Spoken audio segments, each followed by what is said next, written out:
돈입니다. 불안한 사람 중에 좀 그래도 양식이 있다 그런 사람들은요, 열심히 돈 벌자. 그래서 이런 불안과 초조를 다 잊어버리자 이렇게 생각할 때가 많이 있다는 것입니다. 돈이면 다 된다. 오늘 신명기 11장을 보니까 그 애굽적 삶이 나오죠. 애굽적 삶과 그 다음에 가나안적인 삶. 애굽의 삶은 평지고 강이 있고 삼각주기 때문에 발로 펌프질하면은 농사 지을 수 있는 곳이에요. 애굽적 삶은 내가 노력하면 되는 거예요. 노력해서 돈 벌자. 그것이 내게 안정을 준다. 가나안은 산과 골짜기가 있는 곳이고 비를 흡수하는 땅이에요. 하나님이 때에 맞춰서 비, 이른 비와 늦은 비를 주시지 않으면 농사가 안 되는 곳이에요. 그래서 하나님만 철저히 의지하면 하나님이 책임져 주시고 곡식 거두게 하시고 먹여주시고 안전을 주시는 땅이에요. 그러니까 우리를 불러서 가나안으로 가게 만들었다는 것은 철저히 하나님만 의지하라는 거죠. 근데 돈 의지하는 사람은 애국적 삶을 사는 것입니다. 근데 애국적 삶은 힘이 없다 그랬죠. 그냥 평상시에는 잘 모르는데 결정적일 때 내가 불치병에 걸렸어요. 돈이 무슨 소용이 있어요. 내가 인신구속의 위기에 놓였어요. 대한항공 가문 같은 데 보세요. 이렇게 막 죽이려고 그러니까 피할 길이 없잖아요. 그럼 못 느끼세요? 그리고 가정이 산산조각이 나요. 돈 갖고 이게 회복이 되나요? 관계가 다 깨져버리는데. 그래서 인생에서 가장 중요한 것은요, 돈으로 안 돼요. 돈이면 다 될 것 같이 보이죠. 진짜 중요한 건 돈으로 하나도 안 된다고. 애굽적 삶은 위기 상황이 오면 아무것도 아니에요. 그냥 박살 나버립니다. 그러니까 돈으로 대체해서는 안 되겠죠. 기도하는 것을 돈으로 대체해서는 안 되겠죠. 모든 일에 기도로 그랬는데 돈으로 대체해서는 안 된다고요. 또 어떤 사람은 위신과 평판과 뭐 명예 이런 걸로 이렇게 포장할 때가 있어요. 그 예수 믿는 사람 가운데 특별히 도덕론자들이 있지 않습니까? 겉만 되게 잘 꾸미고 경건하게 보이는 분들, 그리고 이렇게 의인인 분들이 있죠. 매사에 어떤 의견을 개진하는데 옳은 말만 하시고 이런 분들이 있지 않습니까? 그러다가 이제 자기가 어려움을 당해요. 뭐 죽을 병에 걸렸다든지 뭐 환경에 어려움이 있으면은 아득해져요. 저는 그런 분들을 이렇게 자주 보는데 남에 대해서 이렇게 막 감나라 대추나라 막 하다가 자기에게 이렇게 위기가 오면은 부들부들 떨고 또 어떤 분은요 끝까지 허세예요. 마치 자기는 뭐 초연한 척. 조금 지나 보면요 박살이 난다고. 빨리 깨달아야 되죠. 하나님, 내가 남 쳐다보다가 나를 쳐다보지 못했습니다. 내가 얼마나 큰 죄인인지를 몰랐습니다. 지금 내 코가 적자인데 딴 사람들 훈수 돋고 있었습니다. 하나님, 나를 불쌍히 여겨주세요. 나는 죄인입니다. 주님 없으면 살 길이 없습니다. 내 입술로 범죄했던 것들을 다 용서해 주시고 교만함을 꺾어 주시고 남 정죄했던 것들을 보혈의 피로 씻어 주십시오. 내가 잘못했습니다. 내가 죽을 죄를 졌습니다. 이래야 사는 건데 겉멋이 있으니까요. 겉멋은 관성의 법칙에 있어서 꽤 가거든요. 여러분 혹시라도 이 겉멋이 있는 분들이 있으면 빨리 깨져야 돼. 이걸로 우리 불안과 초조 유지 못해요. 기도 외에 이런 허세 갖고 우리를 버틸게 만들 수 없다라는 것입니다. 또 어떤 분들은 위기 오면요 초조하고 불안해져 위원회 만들어요. 나 제일 웃기는 게 무슨 위원회 만드는 사람들 보고 되게 웃겨요. 위원회 만들면은 인간이 만든 지혜의 힘으로 풀리나? 아니, 문제가 있으면 엎드려 기도를 해야지. 문제가 생기는데 위원회를 만들면 어떻게 해? 연구소 만들면 어떻게 해? 난 그런 사람을 좀 연구하고 싶어요. 그죠? 어떻게 저런 사람들이 다 있나? 그걸로 안 돼요. 또 초조하고 불안한 걸 교육으로 된다고 생각하는데 여러분 교육으로 다 되는 거 아니에요. 인간이 얼마나 악한 존재인지 아십니까? 아무리 교육해도 안 돼요. 아무리 교육해도 어떤 때 한 방으로 깨지는 경우가 있어요.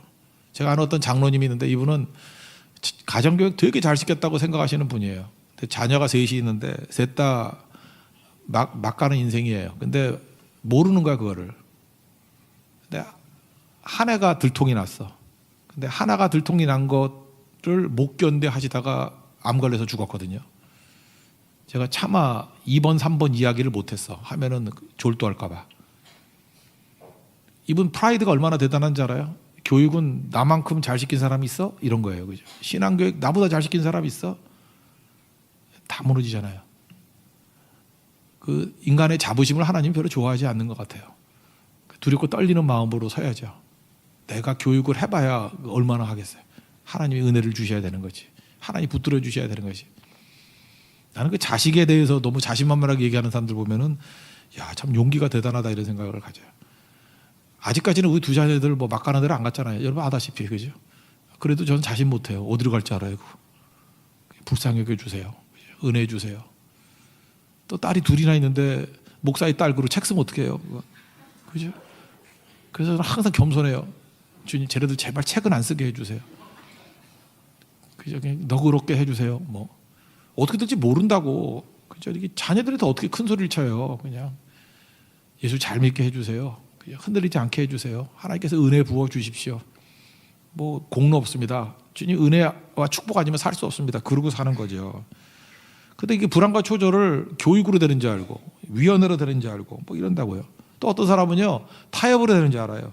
그래서 인간끼리 충돌이 일어나니까 협상 잘하고 타협 잘하면 문제가 해결될 것이다.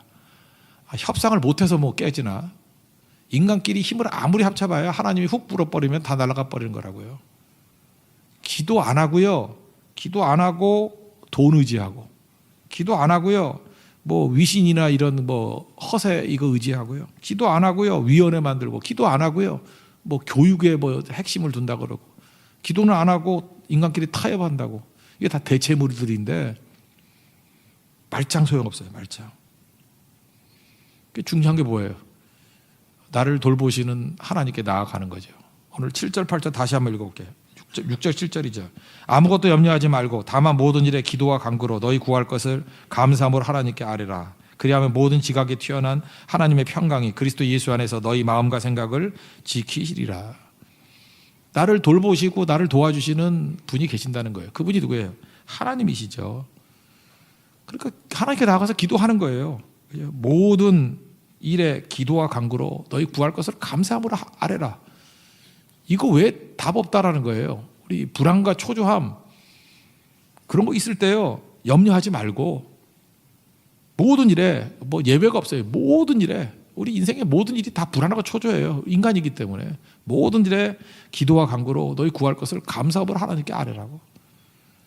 이거 왜 답 없어요. 이거 하는 사람들은 승리하고 이거 없으면 넘어지게 된다는 것입니다. 베드로전서 5장 7절을 보면요 너희 염려를 다 주께 맡기라. 이는 그가 너희를 돌보심이라. 이게 가족같이 여긴다 그런 뜻이에요. 우리가 주님께 염려를 다 맡기면요 하나님께서 우리를 가족같이 여기시면서 돌봐주신다는 거예요. 그리고 우리가 구하기 전에 아신다 그랬잖아요. 그 염려에 관한 말씀이 마태복음 6장에 나오는데 8절에 구하기 전에 너희에게 있어야 할 것을 하나님 너희 아버지께서 아시느니라. 나보다 나를 더 잘 아시는 주님. 그래서 주님께서 아신다는 거예요. 그래서 하나님께 가지고 나가야 돼요. 생각 갖고 되면 안 되고요. 하나님께 기도해야 된다고요. 주님께서 우리의 모든 것들을 준비하시잖아요. 요한복음 14장 11절을 보니까 너희는 마음에 근심하지 말라. 하나님을 믿으니 또 나를 믿으라. 그리고 내 아버지 집에 거할 곳이 많도다. 내가 아버지 집에 먼저 가서 뭐 한다고요? 거처를 예비하러 가노니. 그러니까 예수님 어떤 분이에요? 미리 준비하시는 분이에요. 여호와 이래 돌보시고 앞서가시고 보살피시고 인도하시고 우리를 불쌍히 여기시고 건져주시고. 그러니까 뭐 기도에 답이 어디 있겠어요? 그러면 승리하는 거죠. 우리 마음의 평강을 얻는 비결이 뭐냐? 마음 평강, 잠도 잘 자고 불면증 없고요, 평화한 거, 문제를 부인하는 거 아니고요, 하나님께 맡기는 거예요. 마음의 평강은 하나님께 맡기는 거예요. 그 문제가 없다라고 이렇게 마인드 컨트롤하면서 부인하는 게 아니라 하나님께 맡기면은 평강이 와요. 그래서 7절에 그러잖아요. 모든 지각에 뛰어난 하나님의 평강이 그리스도 예수 안에서 너희 마음과 생각을 지키시리라. 그러니까 마음에 번민이 있고 초조하고 불안한 이유는 기도가 없기 때문에 그래요. 기도가 부족하기 때문에. 그래서 오늘 밤에 이렇게 기도를 충분히 해보십시오. 그러면 제일 먼저 느끼는 응답이 뭐냐 하면 마음의 평강이 임하고 내 마음과 생각을 예수님께서 지켜주셔요. 여러분 믿습니까? 이게 응답이에요. 첫 번째 응답이에요. 그죠? 아뢰면 지켜주신다. 이러고 살아야 되겠죠. 그러므로 기도 없는 사람들은요 다 불안하고 초조한 사람들이고요. 기도 없는 사람들은 이를 그르치는 사람이라는 것입니다. 심지어 탁월한 하나님의 사람들도 이렇게 기도 안 하면요 다 사역을 그르쳐요. 모세도 그랬고 여호수아도 그랬고 다윗도 그랬고 3명 한번 볼라 그래요. 이렇게 기도 이렇게 탁월한 사람들도 모세 그러면 얼마나 대단한 사람이에요. 여호수아 그러면 뭐 모세가 진으로 돌아갈 때 남아서 회막에서 기도하던 사람, 뭐 그런 사람 아니에요? 다윗이야 뭐 말할 것도 없죠. 구약에서 말하는 대표적인 하나님의 사람인데 여기도 기도 안 하고 이렇게 지멋대로 하면요 다 넘어져요. 하물며 우리야 말할 것도 없죠. 그러니까 우리도 모세보다 낫고 여호수아보다 낫고 다윗보다 나으려고 그러면 그냥 매 순간 엎드리는 거예요. 매 순간. 그래서 매일 체크할 수 있도록 새벽기도, 철야기도 뭐 이렇게 매번 체크해야 돼요. 이거 꾸준히 하면은 적어도 슬럼프가 하루는 안 가잖아. 안 그래요? 매일 새벽기도 하는 사람은 넘어져도 하루가 안 가잖아요. 다시 돌아오잖아. 근데 뭐 이렇게 슬럼프가 많은 사람들 보면은 뭐 몇 달 있다가 돌아오고 하면 그 몇 달 동안 뭐 하다 왔나? 거의 지옥에 있다 와가지고 얼굴도 뭐 다 마시가고. 내가 볼 때 한 4년 늙어서 와. 자매들이 왜 늙는지 알아요? 그 타락해서 늙는 거야. 자기들은 모르죠. 이렇게 예배 안 드리다가 가끔 오면요. 우리가 놀래요. 왜 놀랐냐 하면은 회심해서 돌아갔다가 놀란 게 아니라 얼굴 보고 놀래. 저 꼴이 뭔가 저거. 그러니까 다 상해 있어요. 얼마나 그게 바닥을 헤매는지 모르는 거라고. 그러니까 주님 앞에 머물러 있어야죠. 모세가 하나님 백성 때문에 이렇게 좌절하고 힘들었어요. 초조했어요. 하도 말 안 들으니까. 맨날 물 달라 그러고. 그래서 힘들었다고요. 이제 무리바 사건인데 무리바. 맨날 뭐 물 없다고 난리치고 없으면 기도해달라 그러면 되는 건데 꼭 얘네들은 불평의 형태로 의사를 표명해. 지금도 여러분들도 의사 표명할 때 그런 거 있잖아요. 그냥 웃으면서 뭐뭐 주세요. 그러면 준다고요. 근데 말투가 이런 사람이 있죠. 아, 왜 이것도 안 주는 거야? 뭐 이런 사람 있죠. 아, 배고파 죽겠는데 뭐 네가 인간이야? 나한테 이렇게 이럴 수가 있어? 의사 표명을 그렇게 해요. 그래서 들으면 안 느꼈어. 이거 배고프구나. 얘가 뭐 돈이 없구나. 뭐 없구나. 근데 하나님 앞에 그렇게 나가는 사람들이 있어요. 그러니까 맨날 깨지는 거지. 아니 의사 표명을 원망과 불평 형태로밖에 못해요? 오히려 감사 형태로 하면 되죠. 어머니가 나한테 밥을 주실 것을 미리 믿고 감사합니다. 그것도 좀 웃긴가? 밥 안 주겠어요? 그렇잖아요. 아버지가 나를 사랑하시기 때문에 내 등록금을 줄 걸로 믿습니다. 그러면 감사해요. 그럼 뭐 안 주겠어요 그거? 좀 예쁘게 얘기를 하는 게 좋은 거 아니에요? 감사로 표현하고 기쁨으로 표현하고 자기 비전으로 표현하고 그러면 채워주실 건데 기도로 표현하고. 근데 이스라엘은 항상 불평으로 표현했어요. 그래서 하나님이 얘네들 싫어해서 다 죽여버렸어요. 지금도 여러분들 표현하는 법을 나는 불평으로 표현한 게 내 개성이야. 얼마나 이게 스마트하냐 그러는데 스마트하게 죽을 거예요. 스마트하게 죽을 거라고. 그러니까 여러분 의사 표명을 불평이나 이렇게 블랙 콘슈머 같이 맨날 이렇게 짜증내는 식으로 표현하지 마세요. 다 죽어요. 하나님 나라의 유업을 잊지 못해요. 그건. 그러니까 감사함으로 표현해야 돼요. 기도와 간구와 모든 일을 감사함으로. 그렇게 하라잖아요, 표현을.